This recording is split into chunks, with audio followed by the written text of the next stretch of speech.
ఓం శ్రీ విఘ్నేశ్వరాయ నమః. ఓం శ్రీ గురుభ్యో నమః. ఓం సద్గురు శ్రీ శివానంద పరబ్రహ్మణే నమః. సిద్ధవేదము 28వ భాగము.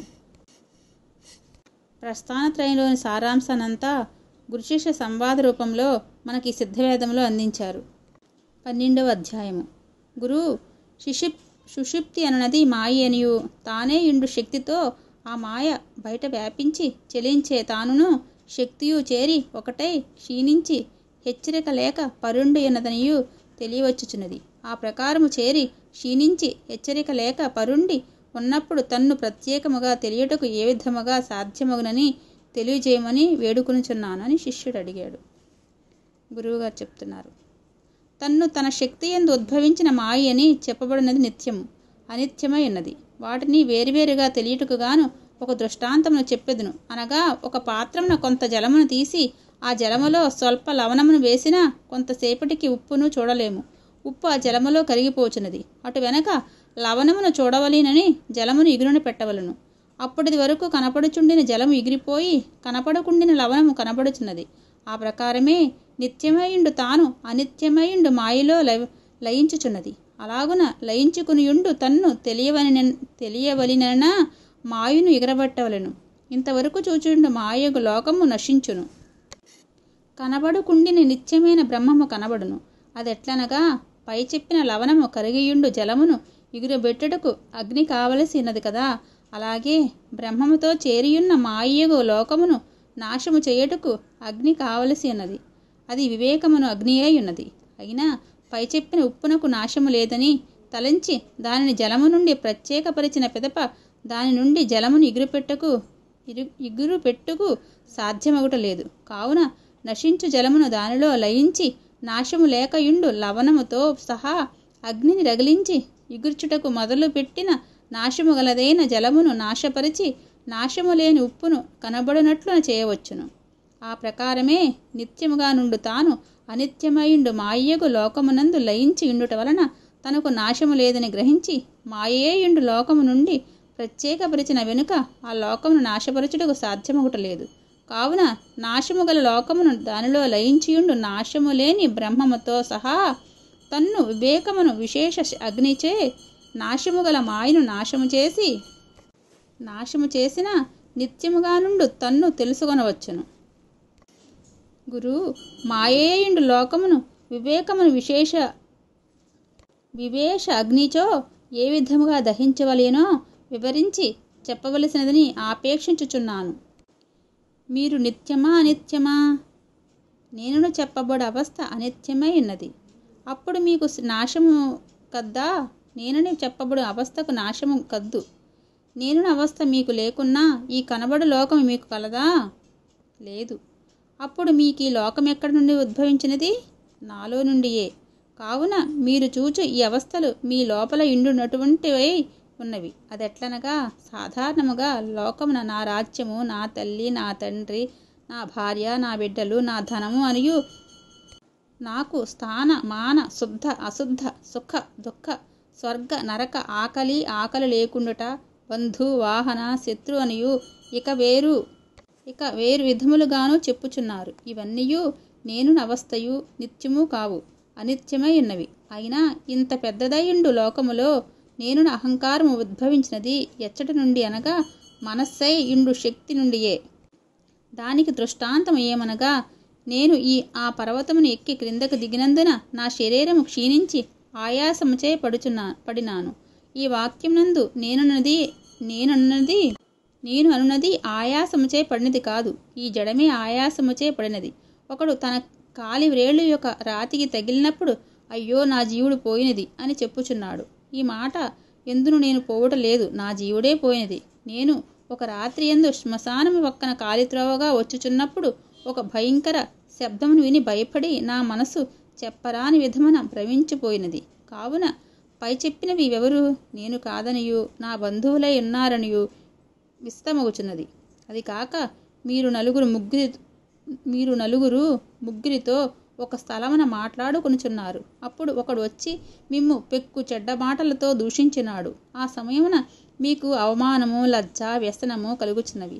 ఆ కారణము చేత మీకు అసహ్యము అచ్చట నుండి మీ గృహమునకు వచ్చి మీ స్నేహితులతోనూ గృహములో నుండి వారితోనూ మాట్లాడినప్పుడు ఇటువంటి వారు వచ్చి నన్ను కోపముతో హెచ్చు చెడ్డ మాటలచే దూషించినారని చెప్పిన దానిని వినిన సమయమున నేను లేకపోతేనే అని ప్రత్యుత్తరమిచ్చుచున్నారు. ఆ మాట యందు ఎవరు లేకపోయినది? జడము, శరీరము, మనస్సు, జీవుడు ఇవన్నీ ఉన్నవి. ఇవన్నీ పోవట లేదు. అయినా ఎవరు లేదనినా నేను అభిమానించుయుండు అహంకారమే. అది కాక మీరు మరొకరితో సంభాషించి వారిని ఓడించి జయము పొందియున్నారు. అప్పుడు మీరు ఏమని చెప్పెదురు? నేను విషయమున అటువంటి వారితో మాట్లాడి వారిని జయించినాననియు వారి నోరును మూసివేసినాననియు అదియూ కాక నేనెవరు స్థాని మాని సమర్థుడనియు చెప్పి మిమ్ము మీరే పొగుడుకుని మాట్లాడుచున్నారు. దానికే అభిమానమయుండు అహంకారమని చెప్పుట. అటువంటి అహంకారమే నాశమగునటువంటిది. అట్లు నశించినటువంటి అహంకారము ఒక ఉద్భవం మనస్సు నుండి అని స్పష్టముగా తెలియచున్నది. ఆ మనస్సు జీవుని నుండియే ఉద్భవించినది. దానికే శక్తి అని చెప్పుట. ఇదియే జీవశక్తి. ఈ జీవుడే శివుడు, ఆ శివుడే తాను. అలాగే తానుగా నుండు శివుని శక్తియే మనస్సు. కావుననే శివశక్తి అని చెప్పునది. ఆ శక్తిని తనలోనే అణచవలేను. కావున పై చెప్పిన ప్రకారం విచారించి తన శక్తి అటువంటిదని తెలిసి ఆ శక్తిని బయట ప్రతిబింబించనీయక వివేకముగా నుండు విశేష అగ్నియందు పై చెప్పిన లోకమును దహనము చేసి తనలో తానే వెలిగి తానుగా ఉండవలేను. దానికే నిత్యానిత్య వివేకమని చెప్పుట. 12వ అధ్యాయము సంపూర్ణం. 13వ అధ్యాయము. స్వామి, దేహము వాయువనియు మిగతాయుండునవన్నీయు దాని నుండి ఉద్భవించినవనియు చెప్పినారు కదా. దేహమన్నది అన్నమయ కోసమనియు కావున అన్నమును భుజించిన మాత్రమే జీవించియుండుటకు సాధ్యమనియు దేహము అన్నముచే పోషించబడినదిగాను చెప్పుచున్నారు. అట్లుండనప్పుడు వాయువును దేహమని చెప్పినా అది భుజించటయు అన్నముచే పోషించబడుటయు పుష్టియు కావలసినది లేదు కదా. అన్నమనగా ఏమని గ్రహించున్నారు? అన్నమనగా మనము భుజించి బియ్యంతో చేసిన అన్నము, త్రాగునిది మొదలగు అన్ని ఆహారాదులును. అయితే వీటినన్నిటినీ భుజించియున్న ఎడల జీవించియుండుటకు సాధ్యమగునా? అవును. అయితే లోకమును ఇది వరకు ఎవరు చనిపోలేదు కదా. అనేకులు చనిపోయి ఉన్నారు. కారణమేమి? అన్నమును భుజించినా జీవించి ఉండవచ్చునని మీరు చెప్పినారు కదా. చనిపోయిన వారు మీరు చెప్పిన ఏదొక అన్నమును భుజించక ఉన్నారా? వారందరూ భుజించిన వారే. అది ఏ విధమున అన్నమును భుజించినా జీవించి ఉండవచ్చుననియు అన్నము చేతనే దేహమును పోషించటనియు మీరే చెప్పి ఉన్నారు. అట్లు చేసిన వారు చనిపోవటకు కారణమేమి? ఆయుష్ తగ్గిపోయినందున. ఆయువు తగ్గిపోవటని చెప్పుట పెద్ద తప్పుగా నున్నదది. అయినా లోకమున అన్నమును భుజించటలేదు. అన్నమును భుజించిన మాత్రమే జీవించుటకు సాధ్యమగును. దీనికి సందేహం లేదు. అయినా ఆ అన్నమును మనము తెలుసుకునటలేదు. అన్నమనున్నది అశినము. అశినమనగా అశుభయుండు ప్రాణమును అయినము చేయుట అనగా అయినమనగా తటస్థము చేసి నిలుపుట అనగా తనలో నుండి ప్రాణమును విడువక తన లోపలనే బ్రహ్మరంధ్రం వరకు దీర్ఘముగా నేరుగా కొనిపోవటయు. అంటే బ్రహ్మరంధ్రం వరకు దీర్ఘముగా నేరుగా కొనిపోవటయు. ఆ ప్రాణము అనున్నది జీవశక్తి యొక్క వాయువు. ఆ జీవుడు పోయిన శవమునకు ఏదైనను భుజించుటకు వీలు కాదు. కారణమేమి? జీవశక్తి అయిన వాయువు అశనము లేనందున. అది కాక హెచ్చు తక్కువగా 7-8 దినముల వరకు అంబలి మొదలగు వాటిని తినకుండినా జీవుడు పోవటలేదు. అది అట్లుండనిమ్ము. ఒక దినమంతయు మనము తప్పిక గాని జలమును త్రాగకుండానా చనిపోవదుమా? చనిపోవటలేదు. అయినా వాయువు ఒక నిమిష సమయము మనకు దొరకని ఎడల చనిపోవచ్చున్నాము. అప్పుడు మనకు ఆహారము ఉండు వస్తువేది? వాయువు. అదే అన్నము. ఆ వాయువుకు అన్నముండినప్పుడు మాత్రమే ఆశించుటకు అనగా రగులుటకును, జీర్ణించుటకును, ఆకలి ఎగుటకు, త్రాగుటకు, దహించుటకు అనగా ఉడుకటకు, భక్షించుటకు సాధ్యమగుచున్నది. దానికి దృష్టాంతమేమనగా ఒక శవమునకు పై చెప్పన ఏదో ఒకటి వీలవట లేదు. దీని నుండి ఆశించుటకు, జీర్ణించుటకు, దహించుటకు, భక్షించుటకు ఏది? వాయువు. కావుననే అన్నమయ లేక అన్నముచే పోషించబడినది అన్నమయము. ఆ అన్నమయము నుండి చైతన్యము అనగా తేజస్సు. ఆ తేజస్సు లోకమని చెప్పుచున్నారు. కావున ఈ కనపడు లోకము దేని యొక్క చైతన్యము? వాయువు యొక్క చైతన్యము. కావుననే జీవశక్తి అయిండు వాయువే అన్నము. ఆ వాయువును భుజించిన మాత్రమే జీవించుండుట అగును. కావున ఈ దేహమును అన్నమచే పోషించుడని లోకమును చెప్పుచున్నారు. కావున అన్నమైన వాయువును పూరించుట అంటే నింపవలేను, అనగా నిండింపవలేను. అటు చేసిన సత్తువు పోవటలేదు, చనిపోవటలేదు. శిష్యుడు అడుగుతున్నాడు. ఆ వాయువు దేహమనియు అదే తాననియు దాని నుండి లోకము ఉద్భవించినదనియు పూర్ణముగా నమ్మి ఉన్నాను. కానీ ఇంత సూక్ష్మమైన మనలో నుండి ఇంత పెద్దదైన లోకము ఏ విధముగా ఉద్భవించినదని స్పష్టముగా వివరించి చెప్పవలెనని ఆపేక్షించుచున్నాను. ఇంత సూక్ష్మమైన మనలో నుండి ఎంతో పెద్దదైన కనబడు ఈ లోకము ఉద్భవించిన దానిని చెప్పుచున్నాను. ఎంతో చిన్నదైండు ఒక బీజము నుండి ఎంతో పెద్దదైన ఒక వృక్షము కలుగుచున్నది. ఇలాగే మన స్థితి అయిన ఉన్నది. అదెట్లనగా లోకమున చాలా పెద్దదై విశాలముగా వ్యాపించుకుని పెరుగు వృక్షము మర్రి వృక్షమై ఉన్నది. ఆ వృక్షము కాయ ఎంతో చిన్నది. ఆ కాయలో నుండి బీజము దాని కన్నను అతి చిన్నది, అనగా ఒక ఆవగింజలో 4లోన ఒక అండమై ఉన్నది. అంత చిన్నదైన బీజము నుండి ఎంతో పెద్దదైన వృక్షము ఉద్భవించుచున్నది. అది లేని ఎడల ఆ వృక్షము ఉద్భవించటలేదు. ఎంతో పెద్దదయ్యుండు ఆ వృక్షము అతి చిన్నదయ్యుండు బీజమునందు అణిగి ఉన్నది. ఆ బీజము కాయ లోపల అణిగి ఉన్నది. ఆ బీజము లోపల పప్పు అణిగి ఉన్నది. పై చెప్పిన వృక్షము బీజము లోపలనే అణిగియుండి తోలు ద్వారా బయటకు వచ్చి పెరిగి విస్తరించి పెద్దదగుచున్నది. అటు పిమ్మట ఆ పప్పును తోలును కనబడుటలేదు. అలాగే బీజమునందు అణిగియుండు పప్పు జీవుడనియు, పప్పు నుండి ఉద్భవించిన వృక్షము నా మనస్సనియు, పప్పు అణిగియుండు తోలు అహంకారమైనది. జీవుడైండు పప్పు నుండి మనసైండు వృక్షము మొలచి అహంకారమైండు తోలు ద్వారా బయట వ్యాపించుచున్నది. అహంకారమైండు తోలులో జీవుడైండు పప్పు అణిగియుండునప్పుడు బీజమని పేరున్నది. ఆ విధముకు బీజము జడముగా నుండు కాయ ఎందున్నది. అదెట్లనగా మర్రి వృక్షపు బీజము కాయ లోపలి ఉండున్నది. అలాగే పై చెప్పబడినట్లు బీజము నుండి మనస్సైన వృక్షము మొలచి బయట వ్యాపించినందున బీజము కనబడుటలేదు. కనబడునది జడము. జడమైండు కాయ నుండి జీవునితో పై చెప్పిన బీజము పోయిన వెనక ఈ జడము నుండి మనస్సైన వృక్షము మొలచుటలేదు. అదెందుకనగా జీవునితో కూడిన బీజము లేనందున. ఎట్లనగా మర్రి వృక్షపు కాయలో నుండి బీజమును తీసిన ఆ బీజము ఇదివరకు అణిగియుండు ఈ తోలు మొలచటలేదు. ఆ వృక్షమునకు కాయ కలుగు విధముననే మనస్సకు వృక్షమునకు కాయ కలుగుట, అనగా మర్రి వృక్షము యొక్క 2 ఆకుల మధ్య పుష్పమై కాయ కలుగుచున్నది. ఈ కాయ పెద్దదై భూమి మీద పడి మొలచి వృక్షమై కాయ కలిగి పై చెప్పిన ప్రకారము ఫలమై పడి వృక్షమగుచున్నది. ఇదే ప్రకారముగా ప్రతిదినము ఒకటి నుండి ఒకటియే అనేక వృక్షములు కలుగుచున్నవి. కానీ పుష్పించు పుష్పములన్నయూ కాయలగుట లేదు.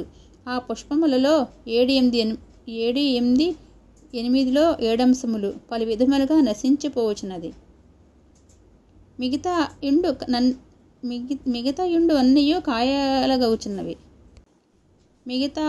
అన్నయూ కాయలగుచున్నవి.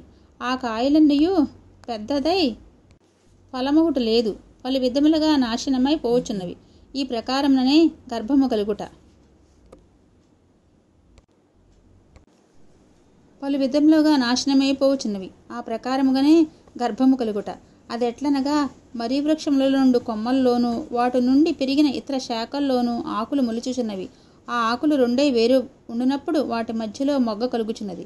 అదెట్లనగా ఆకులను చుట్టూ ప్రక్కల ఎరుపుగను వృక్షమునకు తనంతట తానే తెలుపు వర్ణమైన పాలు కద్దు. ఆకులు 2 వేరుగ సమయమున ఎరుపయుండు అంచున వాయువు మార్గమై ఆకులు ఉద్భవించిన కాడలుండి పాలుపడి ఆ అంచుతో చేరి మొగ్గలు కలుగుచున్నది. అలాగే మనసకు వృక్షము సంభోగము చేయుట 2 ఆకుల మధ్యయే ఉన్నది. ఆ ఆకుల నుండి రక్తవర్ణముగు అంచు ఉద్భవించినప్పుడు వాయువు మార్గమైన మనసగు వృక్షము నుండి శుక్లముగు పాలు గ్రుడ్డాకృతి అయి పడి ఆ రక్తవర్ణమైన అంచుతో చేరి గర్భము అగుచున్నది. ఈ విధమున గర్భము కలిగిన కాయ ప్రతిదినము పెరిగి ఫలమై 9 లేక 10 నెలలు గడిపి భూమి యందు పడుచున్నది. ఆ కాయేయుండు శిశువులో జీవుడేయుండు బీజము లేని ఎడల దానిని గుంటలో ఉంచి పూడ్చుచున్నారు. జీవుడేయుండు బీజముండిన దానిని బహు జాగ్రత్త చేసి దాని నుండి క్రమేణా మనసగు వృక్షము మొలిచి దినదినము పెరిగి పెద్దదై సంభోగమైన పుష్పములలో మరల కాయ కలిగి ఒకటితో ఒకటి వృద్ధిపరుచుకుని ఉంటున్నది. అయినా అన్ని సంభోగముల్లోనూ గర్భము, అన్ని గర్భములను పెరిగి ఫలములై శిశువులు కలుగొట్టలేదు. అది కాక మరీ వృక్షములో కలుగు పుష్పములను మనము చూచుచున్నాము. ఆ పుష్పములకు ఏదైనా ఒక గురుతు ఉంచినా కాయలు కలుగుట ఇటువంటి పుష్పము నుండి అని మనస్సు తెలుసుకునవచ్చును. మనసుగా నుండి వృక్షము ఒక పుష్పమును చూచుటకును ఇటువంటి పుష్పము నుండి కాయ కలిగిన కాయ ఆ శిశువుని చెప్పుటకు వీలులేదు. మనశ్శయుండు వృక్షము యొక్క పుష్పమును చూడక కాయ కలిగిన ప్రకారమే పుష్పమును చూడకయే కాయ కలుగు వృక్షము కద్దు. ఏదనగా అత్తి చెట్టు. అత్తి చెట్టు పుష్పములను చూచుటకు వీలగుట లేదు. అది చీకటి యందు పుష్పమే స్వల్ప సమయములో కాయలు కలుగునటువంటి ఉన్నది. వారిని పగటి సమయమున చూచినప్పుడు కాయలే కనిపించుచున్నది. ఇటువంటి సమయమున పుష్పమైనదని చెప్పుట కలుగటలేదు. అయినా ఈ వృక్షమునకు చీకటలేని ఎడల పుష్పము కలుగటలేదు. అలాగే మనస్సేయుండు వృక్షము చీకటి యందు పుష్పించుట అనగా అంధకారమైన అహంకారం నందు స్వల్ప సమయములో పుష్పమైన గర్భమైన కాయ కలుగుచున్నది. అహంకారమైన అంధకారము లేని ఎడల సంభోగము కలుగటలేదు. కావున అహంకారమైన అంధకారము నందు పుష్పించుట వలన ఇటువంటి పుష్పము ఒక కాయ అని చెప్పుటకు సాధ్యము కాకున్నది. అయినా ఒక మరీ వృక్షమును కోసి తీసిన అందువలన ఎన్నో వృక్షములు లేకుండా పోవుచున్నవని లెక్క పెట్టుటకు సాధ్యమగుటలేదు. ఆ విధమున మనసేయుండు వృక్షమును నశింపచేసినందువలన ఎన్ని మనసే వృక్షములు లేకపోవునని లెక్క పెట్టుటకు సాధ్యము కాదు. ఆ విధమున మనసేయుండు వృక్షమునకు సంసార వృక్షమని పేరు. ఆ సంసార వృక్షము పుష్పించి కాయ కలిగి ఫలమై భూమి యందు బీజము మొలిచి పై చెప్పిన ప్రకారము కలుగుటయు నశించుటయు ఉన్నది. అయినా ఎంతో పెద్దదైన మర్రి వృక్షము ఒక బీజము ఎంతో చిన్నది. అయినా ఎంతో విస్తరించుండి మర్రి వృక్షము ఎట్లు కలిగినదో అలాగే మన లోపల నుండి మనసేన సంసార వృక్షము మొలిచి బయట శక్తి అయి వ్యాపించి విస్తరించుకునియుండు ఒక మర్రి వృక్షమే ఈ కనబడు లోకము. ఈ ప్రకారముగా నుండి మర్రి వృక్షము ఒక అడుగు భాగముననే దక్షిణామూర్తి అయిన గురువై ఇండుట. గురువు అలాగైన పై చెప్పిన వృక్షము భూమి యందు నిలబడి ఉన్నదై కనబడుచున్నది. మనమును ఆ ప్రకారమే చూచుచున్నాము. అదిగాక నన్ను నేను లోకమును చూచుచున్నాను, ఇప్పుడుండు లోకము నాలోనే అని చెప్పుచున్నారు. అది ఏ విధమని స్పష్టముగా వివరించవేడుచున్నాను. లోకము మీలోననియు మీ లోపల నుండి లోక ఉద్భవించినదనియు చెప్పుట ఒక దృష్టాంతమేమనగా, ఒక పెద్ద పాత్రమున నిప్పుగడ్డలను ఉంచి దానిలో పొగగలుగు విధమైన పలు వస్తువులను వేసి ఆ పాతయందు పొగ నిండినప్పుడు దాని నోటిని మూసి భద్రముగా కట్టి డాబాయిండు ఒక విశాలమైన గది లోపల ఇంచిన ఆ పాత్రమున ఉన్న పొగ బయటకు కనబడుచున్నదా? లేదు. ఎందువలన? ఆ పొగ పాత్రములో అనగి పాత్రము నోటిని మూసి కట్టినందున. ఆ గది తలుపును కిటికీలను మూసి పై చెప్పిన పాత్రము నోటిని మూసి కట్టిన దానిని విప్పి తెరిచిన ఏమగును? అప్పుడు పొగ ఆ పాత్రము నుండి బయటకు వచ్చి ఆ గది ఎంతయో విస్తరించి నిండుచున్నది. అప్పుడు పొగయందు పాత్ర మెచ్చట ఉండునట్లు కనబడుచున్నది. పొగ ఆ పాత్రమున ఉండిన పొగను విడువక నోటిని మూసి కట్టియుండు సమయమున దాని లోపలనే అణగియుండున పొగ ఎప్పుడు ఆ పాత్రమును నోటిని కట్టియుండు కట్టును విప్పినప్పుడు బయటకు వచ్చి వ్యాపించి విస్తరించునో అప్పుడు ఆ గదియంతయు పొగతో నిండి పాత్రము చుట్టూ భాగములందును అడుగునను పైనను పొగ వ్యాపించి పొగయందు పాత్రముండునట్లు కనబడును. యథార్థముగా పొగ పాత్రమునందే కలిగినది. అట్లు ఆ పొగ పాత్రము లేని ఎడల బయట వ్యాపించట్లేదు. అలాగే మన లోపల నుండి మనస్సే పొగయే బయట వ్యాపించి ఉంటున్నది. ఆ మనసుకు పొగయందే మనము ఇప్పుడుండుట. అది ఎట్లనగా పాత్రములోన ఉండిన పొగ బయటకు వచ్చి వ్యాపించి పొగయందు పాత్రముండినట్లు కనబడినట్లే మనలో నుండి బయట వ్యాపించుండు మనస్సైన పొగలో ఇండుట వలన లోకమున మనము ఇండునట్లు కనబడుట. అయినా పై చెప్పిన పొగ ఉద్భవించినది అగ్నియందు. అగ్ని లేకున్నా పొగ కనబడట్లేదు. ఆ ప్రకారముగానే మనసైండు పొగ జీవుడైండు అగ్ని నుండి కలుగునటువంటిది. జీవుడైండు అగ్ని లేనడలా మనసగు పొగ కలుగుటలేదు, మనసగు పొగ కలుగుటలేదు. అదియూ కాక మనము లేనేడలా మనకు లోకము లేదు. అది మాత్రమే కాదు, నిద్రలో నుండుటయని చెప్పు సమయమున మనము లోకమును చూచుటలేదు. కారణమేమనగా పొగై వ్యాపించిన మనస్సు మన లోపల అణగి ఉన్నందున నిద్రలో నుండి హెచ్చరికైన సమయమున పాత్రమున ఉండిన పొగ బయటకు వచ్చినట్లుగానే మన లోపల నుండి మనశ్శక్తి బయట వచ్చి వ్యాపించుట. మన శక్తి బయట వచ్చి వ్యాపించుట. అది కాక నిద్ర నుండి హెచ్చరిక కాగానే లోకమున అన్ని అవస్థలను ఒకటే సమయమున చూచుటకు సాధ్యమగుట లేదు. ఒకటొకటై కనబడుచున్నది. బయట వచ్చి సంచరించినట్లు మనము ఒకటొకటి అధికముగా చూచుచున్నాము. ఈ ప్రకారము సంచరించు మధ్యమున తనలో తానుగా నుండి జీవుడు మనస్సయ్యుండు పొగయే బయటకు వెళ్ళి ముగుయు సమయమున పాత్రమయ్యుండు జడము పడిపోవచున్నది. అటు పిమ్మట లోకముండట లేదు. ఎట్లనగా పై చెప్పిన పొగ ఉద్భవించి బయట వ్యాపించు పాత్రము నోటి మూతి కట్టును విప్పి తెరచి ఆ పాత్రమును చేతిలో ఉంచి బయట సంచరించు సమయమున పొగ బయట వెళ్ళి వ్యాపించి పాత్రము లేకపోయి పాత్రం మాత్రమే కనపడును, పొగ కనబడటలేదు. దీని కారణమేమనగా పాత్రమునయుండు అగ్ని ఆరిపోవట వలన దాని నుండి అటు పిమ్మట పొగ కలుగటలేదు. ఇలాగే తనలో నుండి జీవుడు మనస్సయ్యుండు పొగయై బయట వెళ్ళి ముగియున్నప్పుడు తీరిపోవుట. దానికే సత్తువ పోయినదని చెప్పుట. అనగా సత్తు ప్లస్ పోయినది. అదెట్లనగా జడమయుండు పాత్రము లోపల సత్తువుగా నుండు జీవుడు మనస్సయ్యుండు పొగగా బయటకు వెళ్ళి ముగిసినది. అప్పుడే సత్తువు పోయినదని చెప్పుట. 13వ అధ్యాయం సంపూర్ణం. ఓం శ్రీకృష్ణార్పణమస్తు. ఓం శ్రీ గురుభ్యో నమః. సర్వం శ్రీకృష్ణార్పణమస్తు.